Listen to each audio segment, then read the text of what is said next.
You are welcome to Apexi learning. Apexi learning में आप सभी का स्वागत है। उम्मीद करता हूँ आप सब अच्छे होंगे और अपनी पढ़ाई भी अच्छे से कर रहे होंगे। आज की क्लास में हम वर्ल्ड हिस्ट्री को स्टार्ट करने जा रहे हैं और ये वर्ल्ड हिस्ट्री की हमारी पहली क्लास होगी, जिसमें हमारा आज का जो टॉपिक होगा ग्लिम्पसेस ऑफ वर्ल्ड हिस्ट्री, विश्व इतिहास की एक झलक के बारे में हम देखेंगे। पहली हमारी ये क्लास है जिसमें हम देखेंगे कि जो पुनर्जागरण है का उदय कैसे होता है यूरोप में और किस प्रकार से अमेरिकन रेवोल्यूशन होता है, अमेरिका की जो क्रांति होती है। ठीक है, तो इसमें जो मुख्य रूप से आज की क्लास में हम यही डिस्कस करने वाले हैं।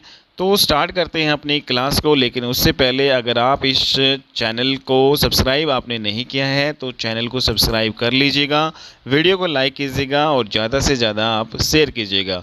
अगर आप किसी भी कंपटीशन एग्ज़ाम की तैयारी कर रहे हैं तो आप हमारे चैनल से जुड़कर बिल्कुल फ्री ऑफ कॉस्ट यहाँ पर तैयारी कर सकते हैं कोई भी कंपटीशन एग्ज़ाम की जिसमें आपकी हिस्ट्री पूछी जाती है, तो हिस्ट्री को आप नोट्स के माध्यम से यहाँ पे कवर कर सकते हैं।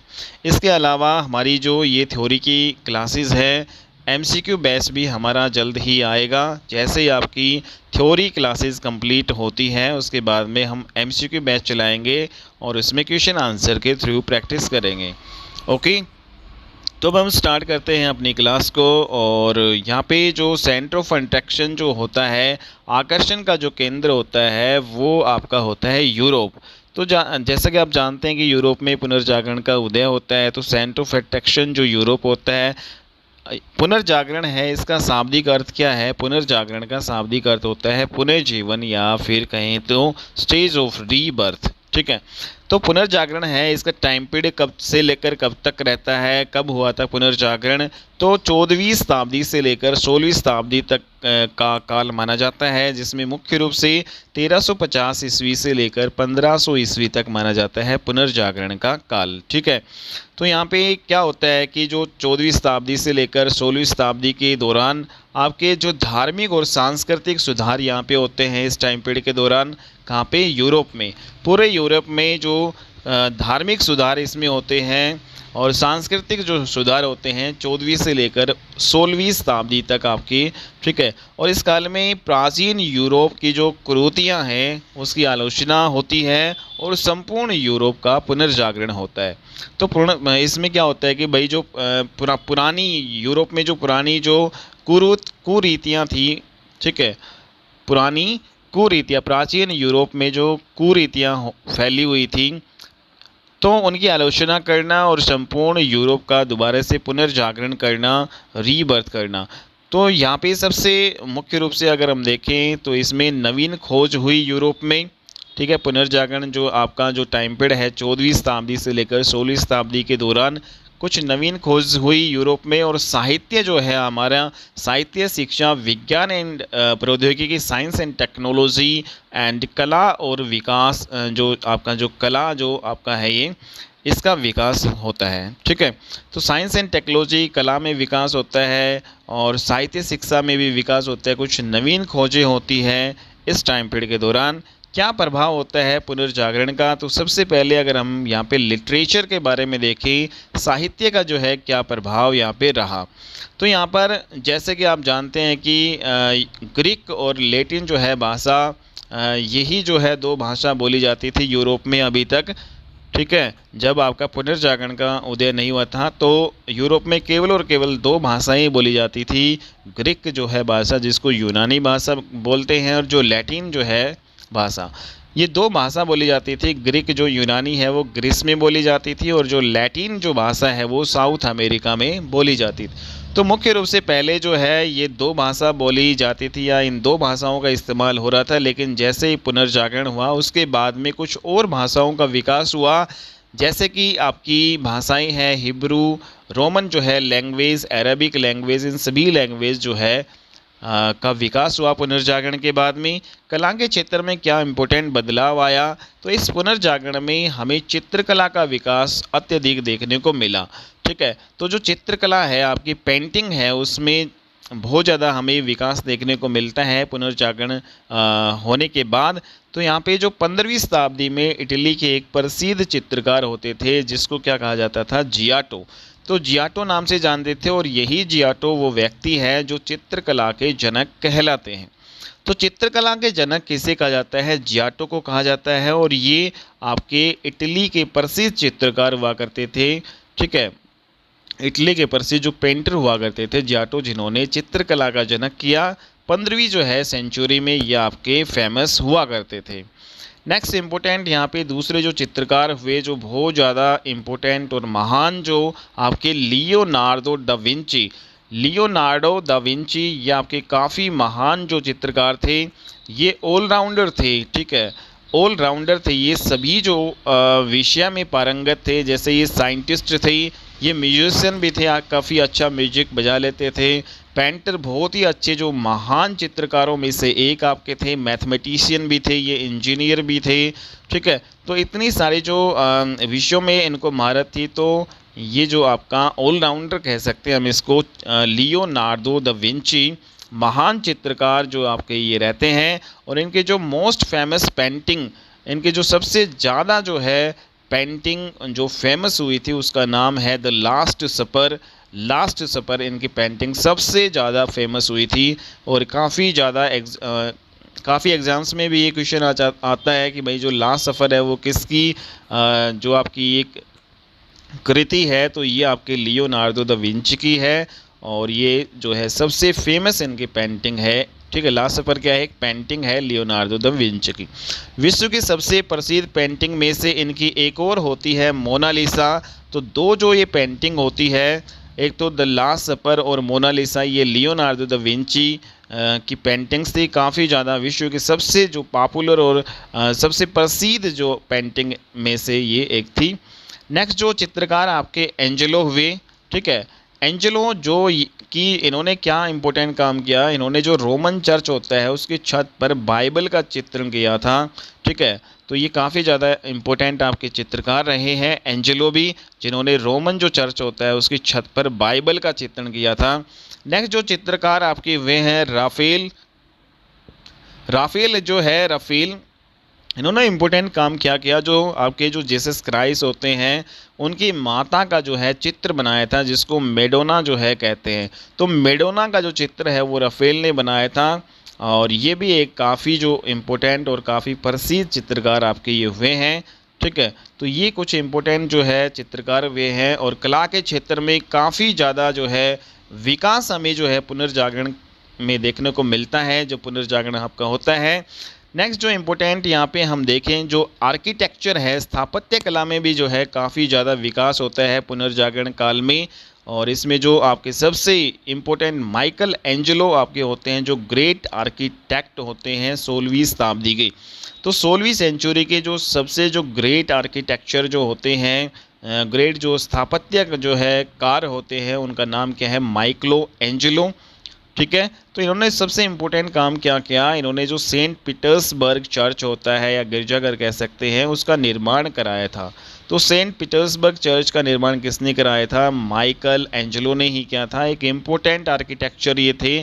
ठीक है, 16वीं सेंचुरी के पुनर्जागरण जो है काल के ये।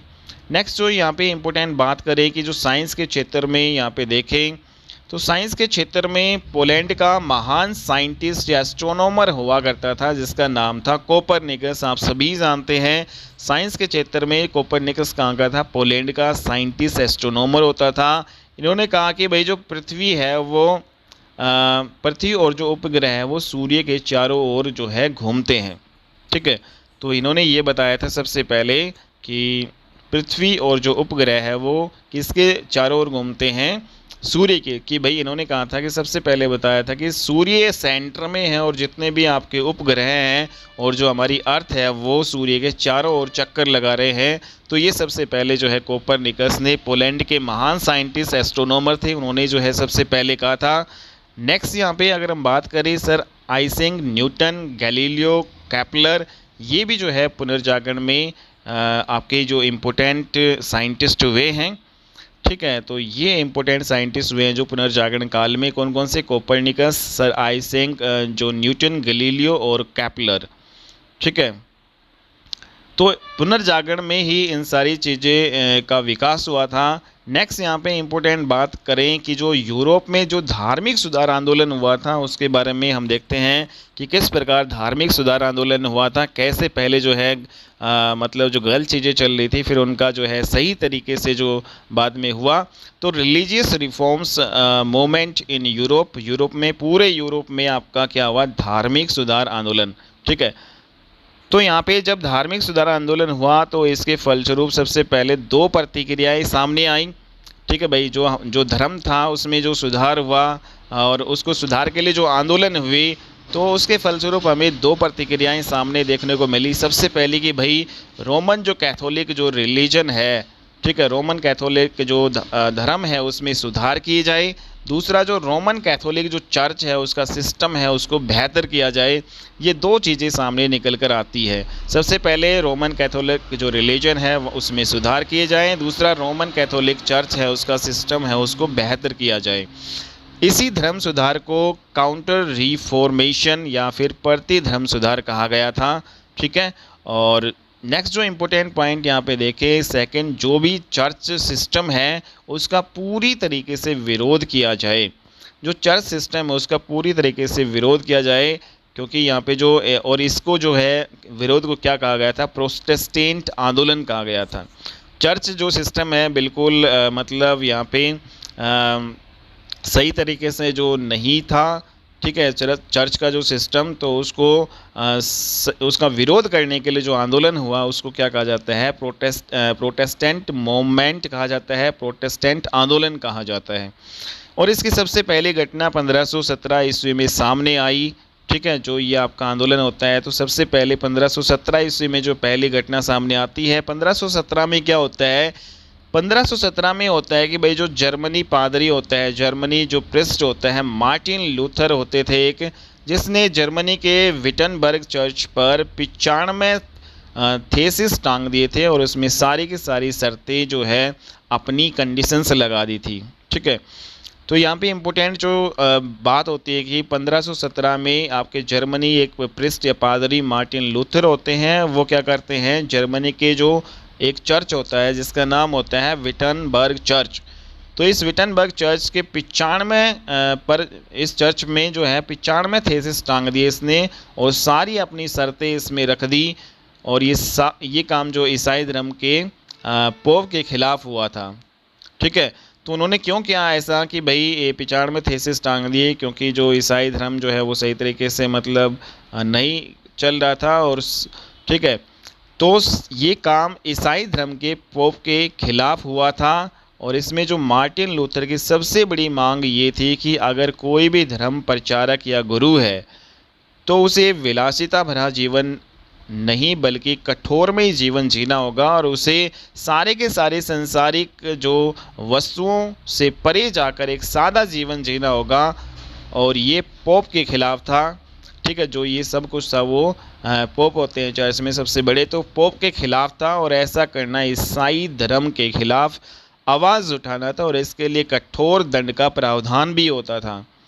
और यहाँ तक कि जो मृत्यु दंड है उसका भी प्रावधान होता था। लेकिन बाद में जो मार्टिन लूथर होते हैं उसके साथ ऐसा नहीं होता है। क्यों नहीं होता है, और ये सारी घटनाएं मार्टिन लूथर के फेवर में जाती है। ठीक है, क्योंकि प्रावधान जो अगर पोप के खिलाफ कोई गया तो यहाँ तक कि मृत्युदंड तक भी दिया जा सकता था, लेकिन होता उल्टा है। मार्टिन जो लूथर होते हैं आपके जो पादरी प्रिस्ट, ये जो आपके इसके फेवर में सारी बातें जाती हैं। इसके फेवर में सारी बातें क्यों गई, तो ऐसा इतिहासकार बताते हैं कि सबसे पहली बात तो कि भाई मार्टिन लूथर पर कोई भी धार्मिक कार्रवाई नहीं की गई। उसका सबसे बड़ा रीज़न ये था कि इस घटना के समय जो रोमन शासक होता था वो युद्ध में उलझा हुआ था, तो इसको बेनिफिट मिल गया था। दूसरा, इसमें जर्मनी के लोगों ने मार्टिन लूथर के पक्ष में विद्रोह कर दिया।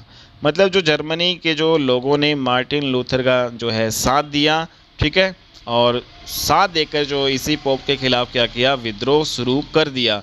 अगला महत्वपूर्ण योगदान इस धार्मिक आंदोलन में जो प्रिंटिंग प्रेस है उसने दिया।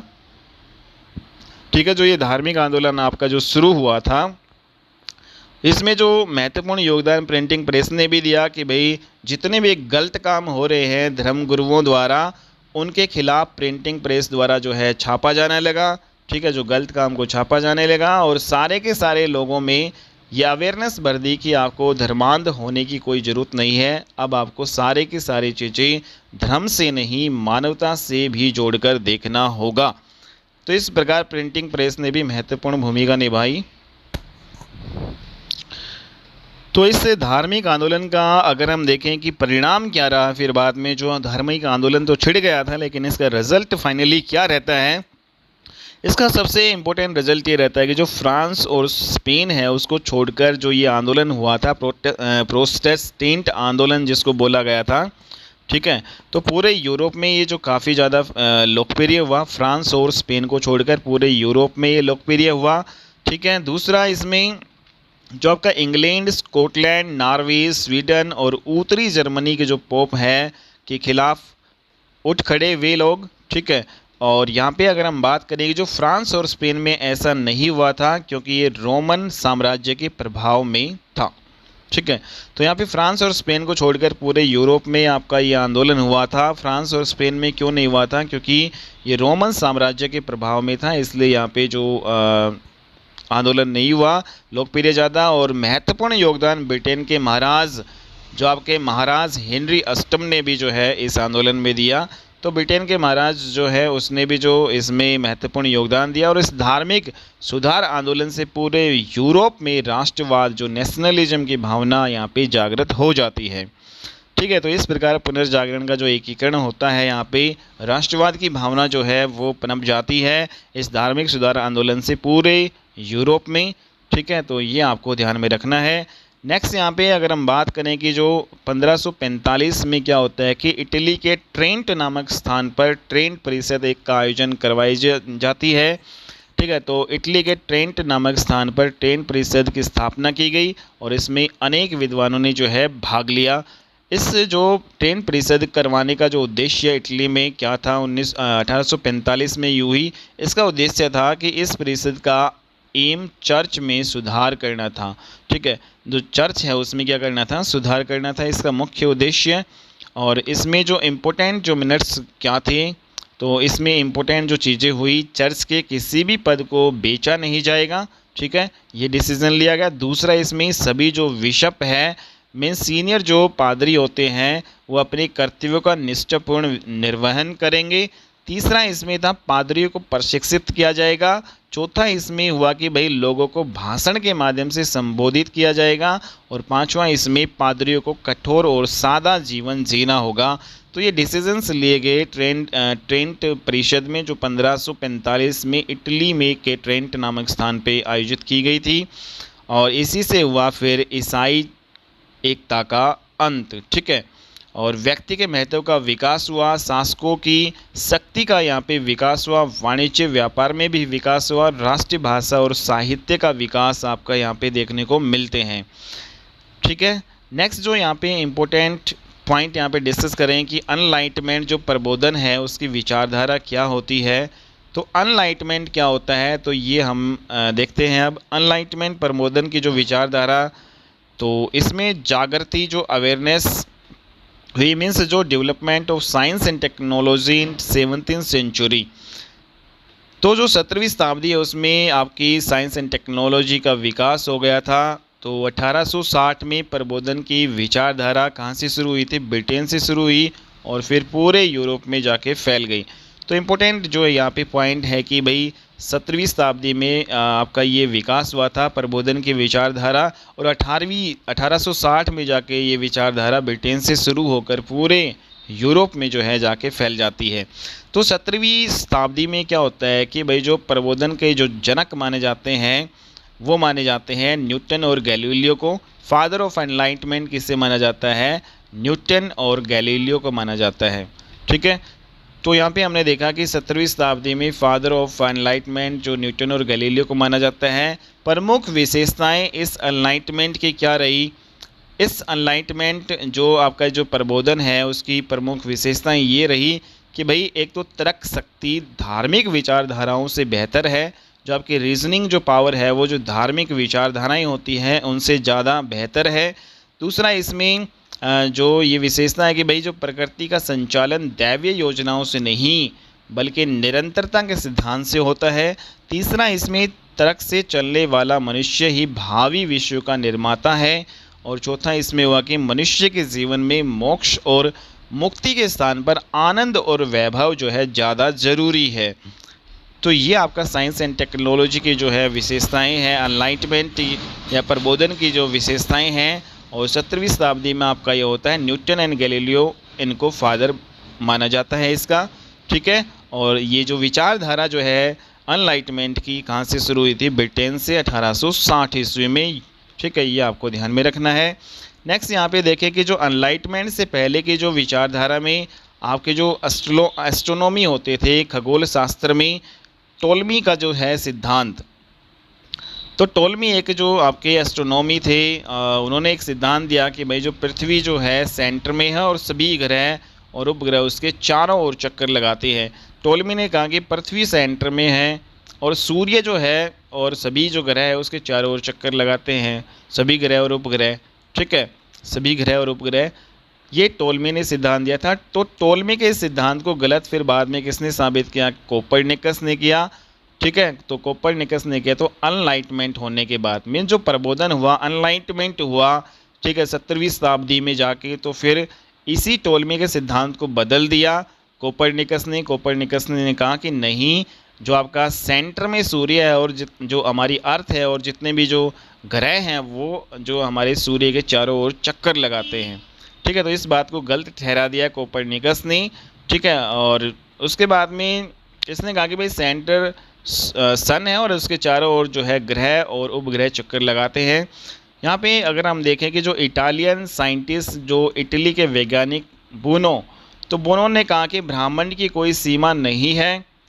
जो सिद्धांत कोपरनिकस ने दिया था उसकी पुष्टि कर दी गई गैलीलियो के द्वारा, ठीक है। तो यहाँ पे जो फिर बाद में जो सिद्धांत दिया कोपरनिकस ने कि भाई जो आपका सन बीच में है और पृथ्वी और ग्रह उसके चारों ओर चक्कर लगा रहे हैं, तो इसकी पुष्टि, इसको जो वेरीफाई बाद में गैलीलियो ने भी कर दिया।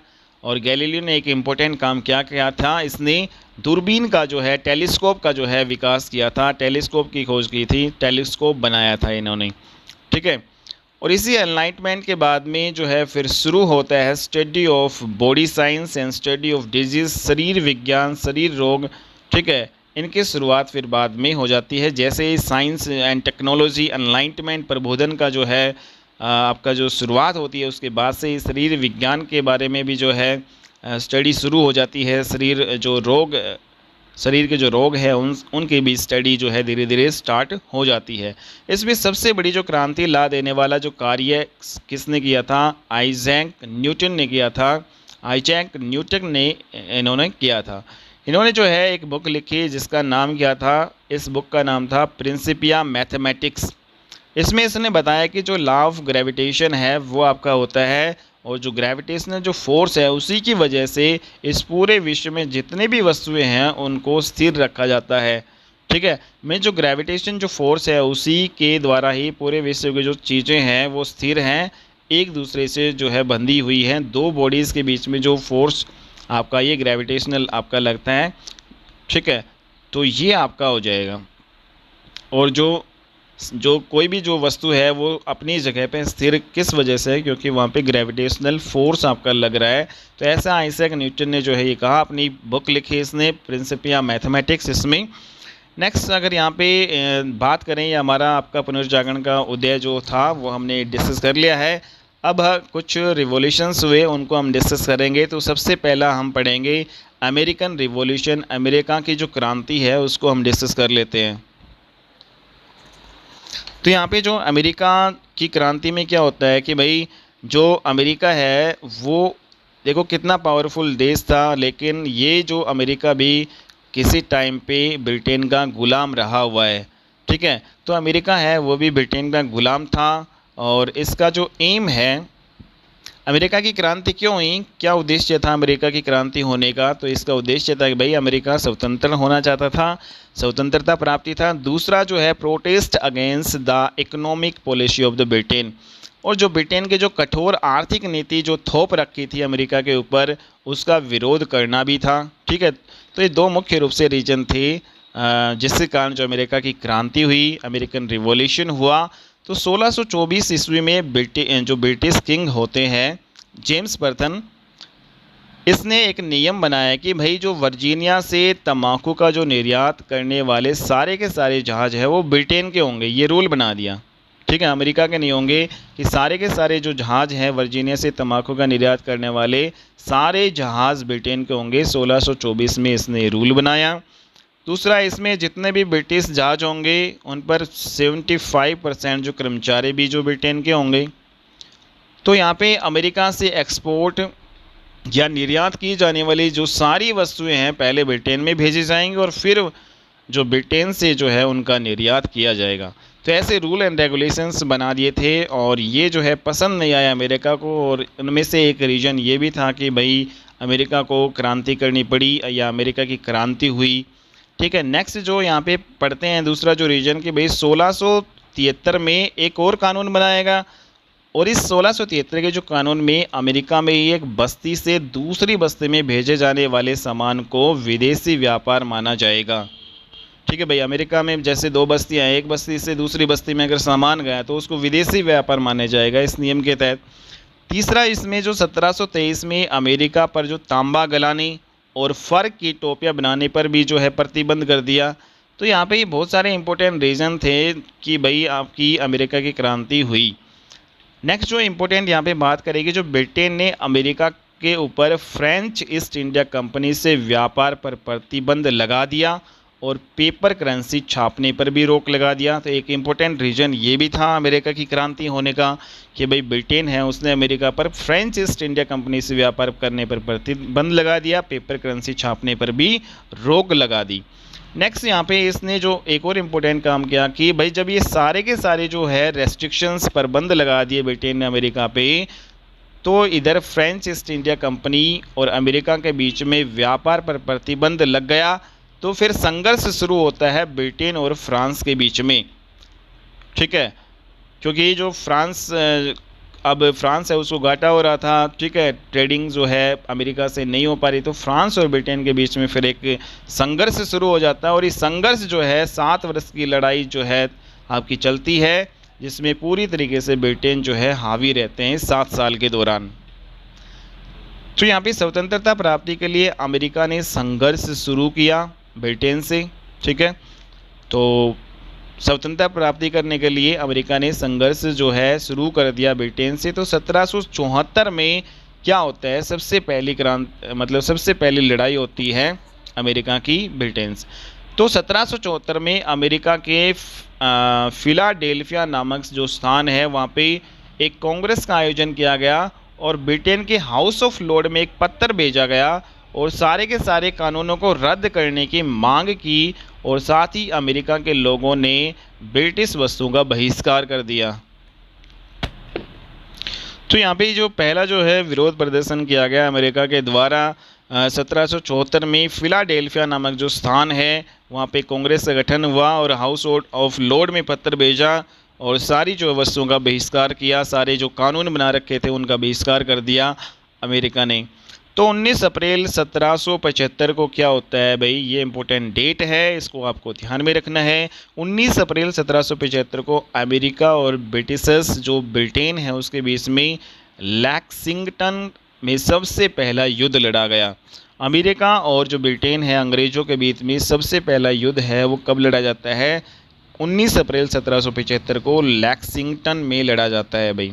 ठीक है, तो यहाँ पे क्या होता है कि अमेरिका का जो नेतृत्व है वो जॉर्ज वाशिंगटन कर रहा था, जबकि जो ब्रिटिशर्स है उसका नेतृत्व, उसकी सेना का नेतृत्व लॉर्ड कॉर्नवालिस कर रहा था।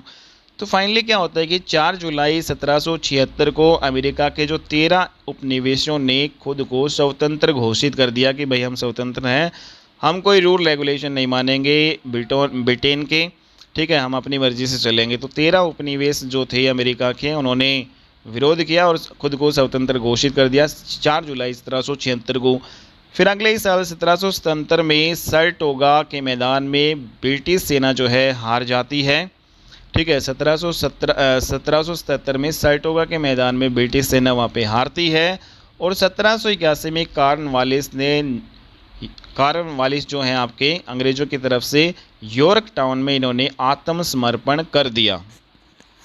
ठीक है, तो 1781 में आत्मसमर्पण कर देते हैं और फाइनली अमेरिका और ब्रिटेन के बीच में 1783 में एक संधि होती है जिससे क्या कहा जाता है, वर्साई की संधि।